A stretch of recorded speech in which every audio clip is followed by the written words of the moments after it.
Hello Year 10s, it's Mr. Davis. I just thought I'd take this chance to go through those half-life calculations, which is a homework that I set earlier in the week. Right, straight on to the first question. I'm going to read through it very quickly and pinpoint all the important bits of information. Right, humans take in radioactive isotope carbon-14 from their food. After their death, the proportion of carbon-14 in their bones can be used to tell how long it is since they've died. This is the basis of carbon dating. Right, the first bit of important information then is this, the half-life, 5,700 years. Right, on to the question now. A bone in a living human contains 80 units of carbon-14, and an identical bone taken from a skeleton contains just 5. Calculate the age of the skeleton. Clearly show how you work out your answer. Okay, right, well there's 2 marks for this question. The first one will be to calculate how many half-lives the bones have been through, and the second one then is to put a date to it. So let's just do the first part. Right, when it was living it had 80, but after one half-life that had fallen to 40. After a second half-life it had fallen again, this time to 20, and after a third half-life it had fallen a third time to 10, and then after a fourth half-life, it had fallen to 5. Therefore, it's been through 1, 2, 3, 4 half-lives. And that was where I'd gain my first mark, because I've told the examiner how many half-lives the bone's been through.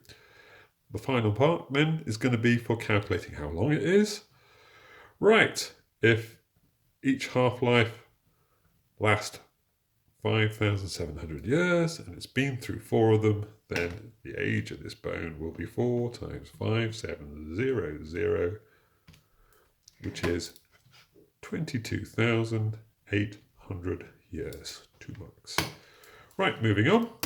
The radioactive isotope again, carbon-14, 5,730 years. Okay, it's a different value to that first question, but don't worry, use the value given into the exam. You're not expected to remember any of these.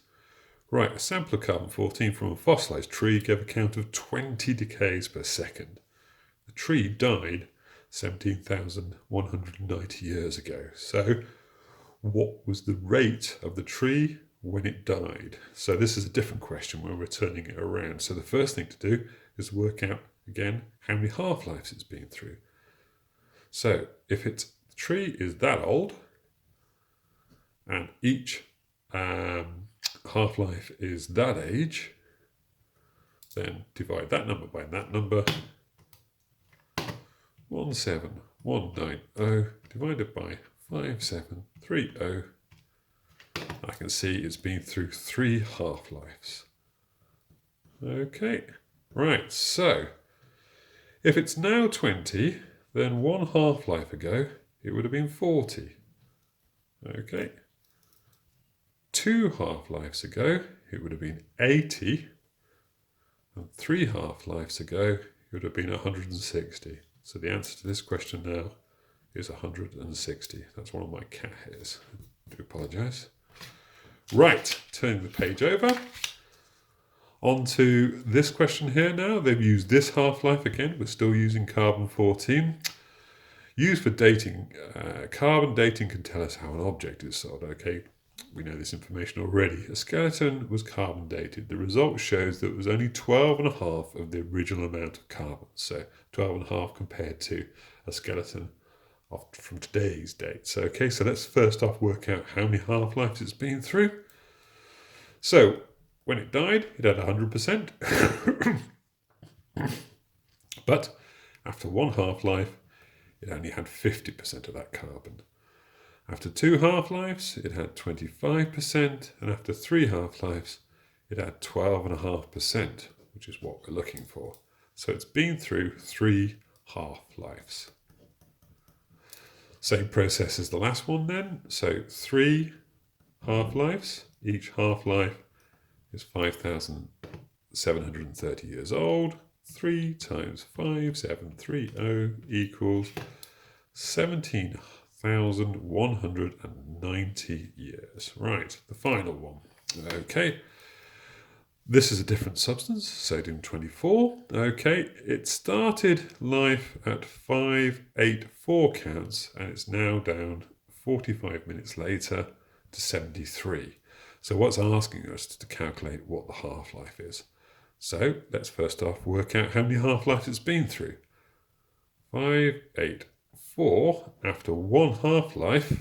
Okay, 584 divided by 2. It would be just 292. So after one half-life. After a second half-life, divide that number again, and we get 146.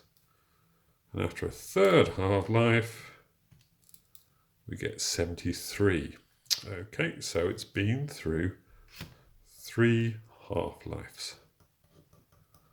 That's where I get my first mark. Okay, then I've got to try and work out, well, if 3 half-lives last 45 hours, how long does 1 half-life do?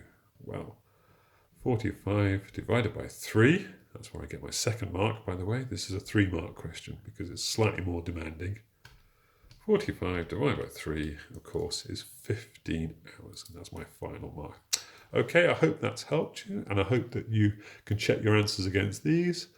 Speak to you again soon. Have a good weekend.